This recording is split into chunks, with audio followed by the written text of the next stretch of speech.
What Biden and Schumer and Pelosi are doing is so whacked out. It is so extreme. They have handed the agenda over to the crazies in their party that I think all across the country, people's eyes are opening.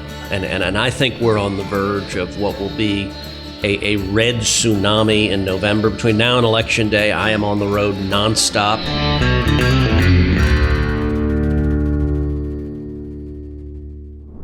Welcome back to the Kevin Roberts Show. Thanks for making the show possible. As you know, the Heritage Foundation has a lot of friends around the country and the world, and I like all my guests, but there's something about this week's guest that's particularly special.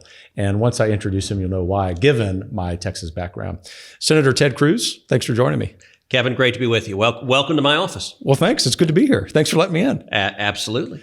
Well, we have some policy questions we're going to cover today. China, school choice, the border, really easy issues. There you go. All simple, straightforward. But before we get there, I mean, I can speak for millions of Texans. I'm proud that you were my senator for a long time, of course, living up here now. But the point is, people often ask me, how's it like in D.C.? I mean, is it really that bad? You've been up here a while. Oh, look, what do you think? This town is corrupt. You know, they say D.C. combines Southern efficiency with Northern hospitality. And sadly, there's a lot of truth to that. It is the swamp. And both parties are in on it. I think there's a frustration with career politicians in both parties that people are furious that candidates don't do what they said they would do. It's the single most frequent advice I give to newly elected members of the Senate, newly elected members of the House, is just do what you said you would do. Whatever you told the voters in October you were going to do, when you get here in January, do that. And that disconnect, I think nothing better explains the election of Donald Trump in 2016, and nothing better explains the rage of the voters than the fact that so many politicians, both DNR, lie to the voters and don't follow through on their promises. And do you think that, I mean, we only have a little bit of time, not hours, because it would take hours to sort of articulate this solution. Do you think that there's hope? And what I mean by that is you and I have a lot of mutual friends in Texas. These are successful men and women of all industries. And like you, I spent a lot of time after the election of 2020 sort of being a mental health counselor. And often what they're asking for is hope for the future of America. What are the one or two things sort of structurally or ideologically that need to change about DC for us to be able to give them real hope? So look, I think there is enormous reason for hope, and I am profoundly optimistic. And I'd focus on two things in particular. Number one, politics has always had a natural pendulum sense, where one party gets in power, they go too far one way, and the American people pull it back the other. What Biden and Schumer and Pelosi are doing is so whacked out. It is so extreme. They have handed the agenda over to the crazies in their party that I think all across the country, people's eyes are opening up. And I think we're on the verge of what will be a red tsunami in November. Between now and Election Day, I am on the road nonstop, campaigning for candidates for Senate, campaigning for candidates for the House, campaigning to take both back. And I'm really optimistic. I think the disaster that is the Biden-Harris agenda has woken a lot of people up. Secondly, though, in terms of taking on the Washington swamp, I think one of the most important developments has been the growth of an informed and educated electorate. If you look at, there's a generational divide in the Senate in particular, where some of the old guard, their view is that we cut a deal in a smoke-filled room, and then we go back home and tell the voters whatever it is they want to hear. And the two are not connected. That disconnect fuels the populist rage we see. One of the fantastic things is I think voters now, with the rise of the internet, with the rise of podcast, whether this podcast, as you know, I do every week a podcast, Verdict with Ted Cruz. Our Verdict podcast, we beat the CNN morning show every week. I knew you were good. People are hungry to know what's going on. And I think the more empowered the electorate is, the more informed the electorate is, the more they're able to make DC listen, to hold DC accountable. So both of those leave me really, really optimistic. And they do me too. And I think that unfortunately what continues to fuel the populist rage, as you say, are issues like China writ large, but in particular, as some of our aforementioned mutual friends in Texas alerted me to 5 or 6 years ago, the acquisition of American real estate by China. But the point is, we are going to fix that. And I think that's in turn going to fuel the strong desire, but solutions to devolve power from the city. But let's hang on that point for a minute, because I would argue that nefarious practice probably has affected Texans more than anyone else already. What do we do to fix it? Well, let me take it at two levels. Let me start at a higher level of generality and then get to the specifics. At the higher level of generality, I believe China poses the single greatest geopolitical threat to the United States for the next century. And I've been saying that a long time. I've been in the Senate now a decade. When I got here, it was a lonely experience saying that. All of the Democrats and almost all of the Republicans looked at me like I was a lunatic, because they looked to China and they saw nothing but dollar signs as far as the eye could see. They said, no, Ted, China is our friend. You're naive, you're silly. And listen, I believe the Chinese Communist government, they are murderers, they are torturers, they are liars. They are running concentration camps with more than 1 million Uyghurs imprisoned right now. They engage in state-sponsored theft and embezzlement. And they purposely covered up COVID-19 and are responsible for deaths and trillions of dollars of economic damage across the country. And they have systematically targeted our economy, our supply chain, our critical infrastructure. Their objective is world domination. They're not subtle about it, but they're also not impatient about it. They are waging what they view as a 1,000-year war. We need to be serious, focused, systematic in terms of taking on the Chinese threat. I've introduced over a dozen different pieces of legislation focused on fighting their human rights violations, focused on fighting their espionage, focused on fighting their deception, focused on fighting their propaganda in the United States. One of the ways they are targeting us is they're targeting us with systematic land purchases in the United States. And they've been focusing a lot of that attention on land near U.S. military bases.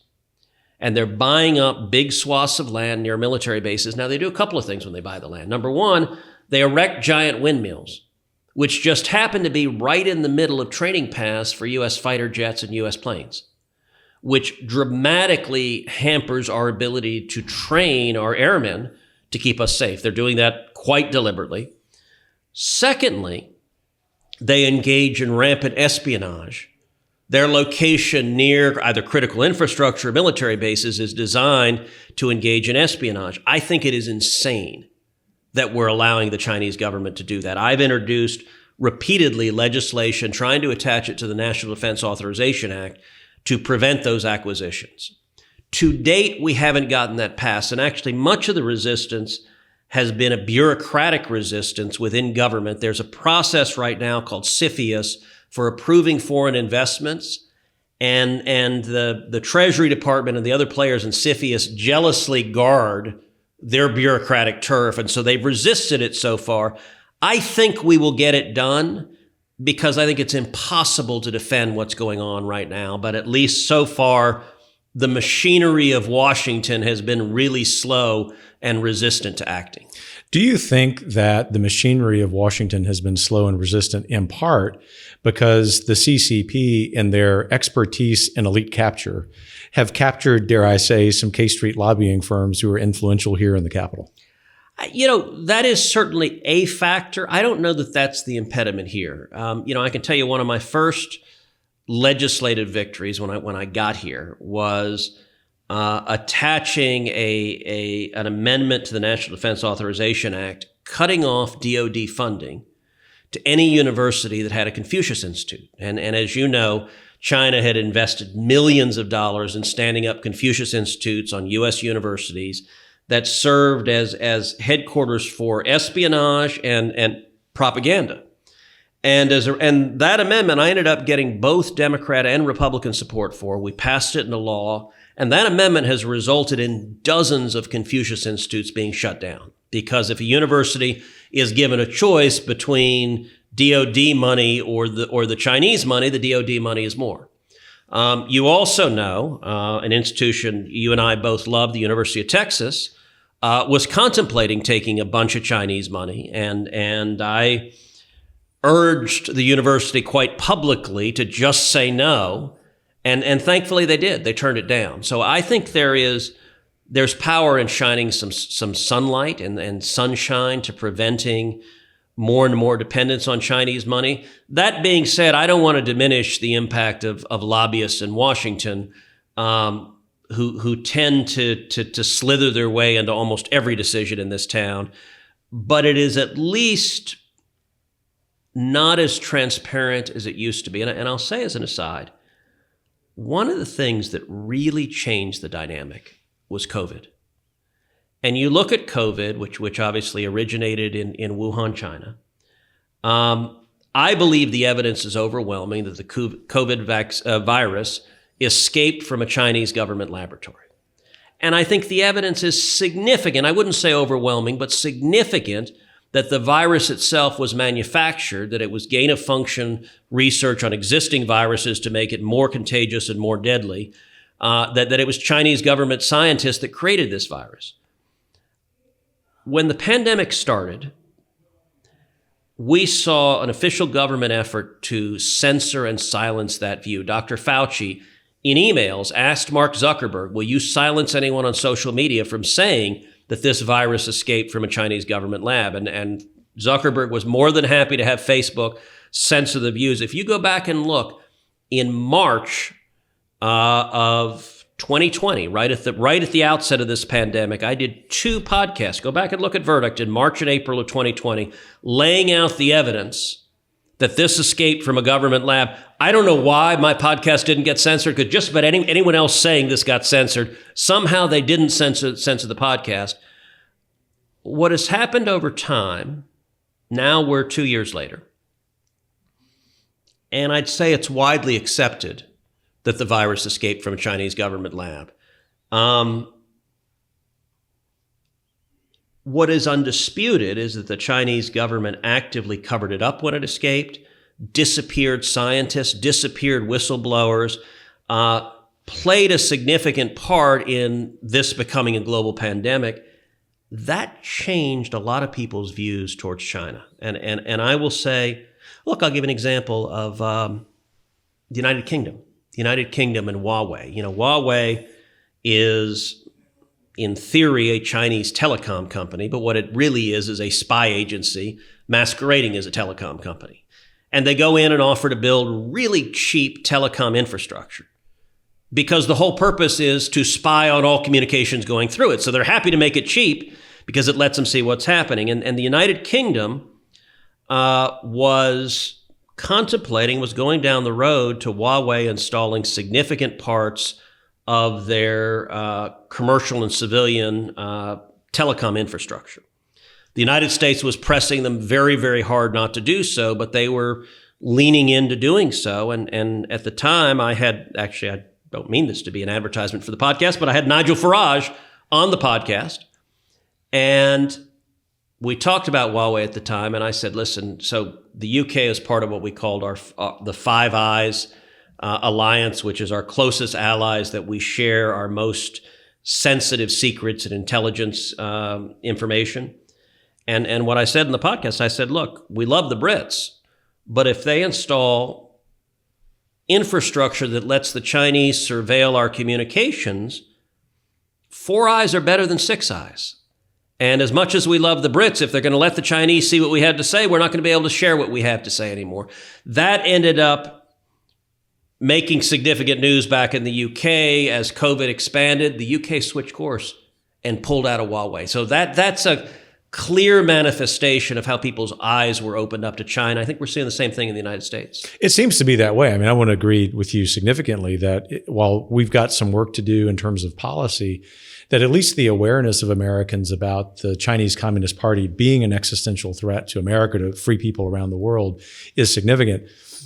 If we take a step back and think about how do we address this existential threat, I think our gravest weakness isn't even the series of problems you laid out so well. It's our education system. Yeah. And I say that, and I know I can speak for you because we've talked about this so many times over the years, regardless of where someone went to school or is sending their kids to school, we believe as conservatives in a vibrant public school system, not just because of teaching reading, writing, and arithmetic, but because that's where we're able to learn our shared values, right? Yep. Well, our system is failing on both counts, and there's no way we can confront the CCP without a better system. Can we do that? Can our public education system rise to the occasion without some disruptive innovation like school choice? Well, I'm going to take yes to the first half and no to the second part. Okay, good job tracking that long question. I think we absolutely can improve our public education system, but I think the single most effective way to do so is through school choice. You and I both believe in the power of free markets and the power of competition. Competition is good. Competition enhances quality. I believe school choice is the civil rights issue of the 21st century. It is the single domestic issue I care most about. I've been active leading the fight for school choice for a decade in the Senate. I've been active in the school choice movement for 30 years. It is an issue where I think we're gaining enormous momentum. Number one, if you look across the country, school choice has overwhelming support across the country.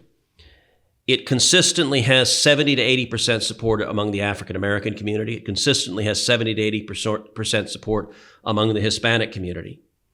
And the Democrats are absolutely unwilling to entertain school choice, and their reason is corrupt and venal.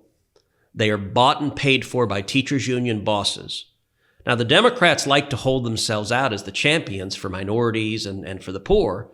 There is no policy on earth in which they are screwing poor people more than saying, your kids are trapped. Your kids are trapped in failing schools, and we don't care. We're not going to do anything. We're going to deny them scholarships. We're going to deny them charter schools. We're going to deny them hope. And a point I've made a lot of times is school choice has been around since the dawn of time. The rich and middle class have always had it. So you're now in D.C. The Bethesda Public Schools. Bethesda is a very wealthy suburb of D.C. and Maryland. Bethesda Public Schools, if suddenly they had a 50% dropout rate, if of the students that remained there, only 30% graduated reading at grade level, if they had drug dealers walking the halls, and if they had little girls getting sexually assaulted in the bathrooms, the Bethesda Public Schools would be empty. Why? Because most of the parents there have money. They have the resources. They do one of two things. Either they'd pay for private school tuition, or they'd pick up and move to another district where there's a better public schools. But either way, they have the resources to say, I ain't sending my kid to a school where they're not learning and their physical safety is at risk. All school choice is about is giving low-income kids the same ability to choose that the rich and middle class always have. And the single most important benefit of school choice is where your question started, which is competition. And we've now seen with choice programs across the country that when parents have the ability to choose, the quality of education in the public school gets better. When the students have the ability to leave, the parents have the ability to say, if you don't teach my kids, I'm taking them somewhere else. Nothing is more effective for raising the reading scores, the arithmetic scores, the graduation rates, for improving school safety. And if you give a damn about kids, I think every child in America has a right to have access to an excellent education. That ought to be true regardless of race, ethnicity, wealth, or zip code. And that's what school choice is all about.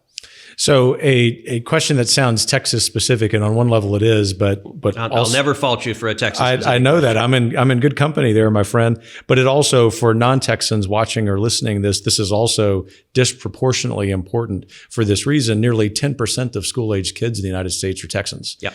And yet, for speaking for two guys who've been working on school choice as long as we've been in policy, Texas has been the elusive option. Are you more confident going into this next Texas legislative session that we've turned the corner and we're going to see it? So I am. Look, I am angry that Texas is not leading the country in school choice. There are other states like Arizona and Florida that have been far more innovative on school choice. The impediment in Texas has not been a partisan one. It's been a geographic one, which is that the opposition Democrats are opposed because they're bought and paid for by teachers' unions. But in Texas, the challenge has been rural Republicans, where if you're a rural Republican, typically the largest employer in your district is the school district. And your school superintendent leans on you, and we've had a lot of rural Republicans who've been nervous to engage on choice. That has been the impediment. And candidly, a lot of the state leaders have not been willing to expend political capital on this issue. If you look at where choice has been implemented, the only places it's been implemented is where people were willing to fight and die on that hill and be voted out of office over it. Now, as you know, Kevin, I do a strange thing. I do a lot of strange things, but I do a strange thing for a U.S. Senator, which is that I actively and aggressively engage in state legislative primaries. I don't know of another senator out of all 100 senators that does this. And the reason they don't, frankly, what I'm doing is stupid. It's bad politics. Because if you're a U.S. senator, you engage in a state primary. When you endorse someone, you get half of their friends and you get all of their enemies. So every time you're engaging in a race, you're pissing people off that when it turns around for election season, you need those people. So why do I do it? Well, when I'm making these decisions, I have my team make an Excel spreadsheet of every vote that those members have cast on school choice. And if a state representative, a state senator has supported school choice and they're otherwise reasonably conservative, they're very likely to get my support. If they have opposed school choice, the chance of my getting my support is essentially zero. And there's a very real likelihood that I will support a primary opponent to them and beat them in office. And I've made this very public. And in fact, as you know, I've announced this.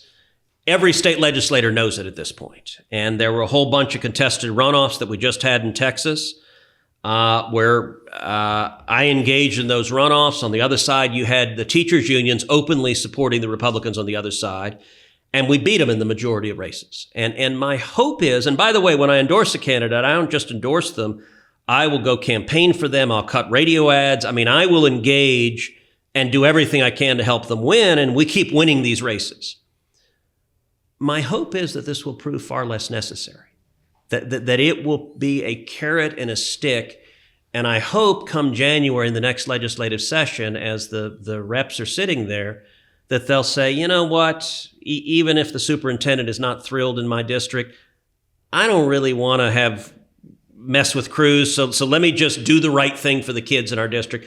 I hope that helps. I can tell you, before I was elected to Senate, I said this. I said, if when I die, my tombstone says that Ted played a significant role in bringing about school choice for the kids of Texas and the kids of this country, I will die a happy man. And so I'm hopeful this next legislative session, Texas is able to lead on this. Well, let's say that happens, and we'll get to the last question here with the few minutes we have remaining, Senator. We still have the problem with, as some of our friends say, every county in America being a border county. That is, We're all feeling the effects of the border crisis. We have a leftist party that's become radically left. You know that better than anyone. We have Americans who just simply can't have civil discourse. All of that to write the headline. A lot of people who used to have been filled with hope say, even if we win elections, even if we get school choice, that all is lost. And I'm really not overstating that. What I'm looking for from you is for us to sort of kind of come full circle in this conversation. And if you don't mind, sir, concluding, as you're so good at, with some sense of hope for people who are watching this and saying, I want to stay in the fight, but give me some reason to. So you and I are both about the same age. That's what you tell me. So we're both old enough to remember the 1970s. I'm fond of saying history doesn't repeat, but sometimes it rhymes. I think Joe Biden is eerily, uncannily repeating the same mistakes of Jimmy Carter. Jimmy Carter was a disaster. I was a kid, but I remembered double-digit inflation, double-digit interest rates, gas lines going around the block, a president wringing his hands, impotent, putting on a sweater, telling Americans, turn up your thermostat, our hostages languishing in Iran, our helicopters crashing in the desert with no opposing fire. Every one of those weak, impotent, left-wing socialist ideas, Joe Biden has taken, and to use a Spinal Tap reference, he's turned it to 11. And it is, I've joked, somewhere in Georgia right now, Jimmy Carter is saying, yes, not worst president ever. Like, holy cow. Why is it that analogy gives me so much hope and optimism? Because it took Jimmy Carter to give us Reagan. Prior to Carter, remember, Reagan was this crazy California cowboy. He was too conservative. Remember, all the smart, all the enlightened Republicans said the way we win is we nominate milquetoast Republicans who believe nothing, and that's how we win. And the American people looked at the train wreck that was Jimmy Carter and said, we don't want a slight course correction. We want to change dramatically, and that turned this country around. It was bad in the 70s. Remember, my parents' mortgage rate was 14.5%. And we went from GDP growth averaging less than 1% a year from 78 to 82. Do you know what GDP growth was in 84? Fourth year of Reagan's presidency? Don't remember. 7.9%. Booming economic growth. We won the Cold War. Behind you is a painting in my office. That obviously is Reagan, standing in front of the Brandenburg Gate. Up top are the words, "Tear down this wall," in German in the style of the graffiti. We won the Cold War without firing a shot. We revived our economy. We produced record economic growth. We lifted millions of people out of poverty. We achieved morning in America. And by the way, what happens when you get 7.9% economic growth the next year, that November, 1984, Reagan's reelect? You probably know this. How many states did Reagan win in 84? 49. 49. You know, we think of blue states and red states. When you've got booming jobs and opportunity, the whole country says, I want more of this. I think we're at the same point. So listen, are there reasons to be discouraged? Yes. But sometimes things have to get bad before they get better. And I believe this country is worth fighting for. You know, I am on the road nonstop. I see young people getting energized, believing in freedom. We're seeing what a disaster socialism is. That is a teaching moment and a learning moment that I hope will stick with us for a long time. And I think we got to believe in the power of freedom, and we got to explain it. And we got to explain it with facts, with stories, with emotion, and with humor. We got to laugh. We got to be happy warriors. The left is so shrill and so angry that I think if we're joyful warriors, I believe there are better days ahead of us. Couldn't agree more to all of that. Senator Ted Cruz, thanks so much for your time. Thank you, Kevin. Thanks for joining this episode of The Kevin Roberts Show. I told you it would be good. I can't promise that the very next episode will be quite that good, but it will be close. We'll see you then.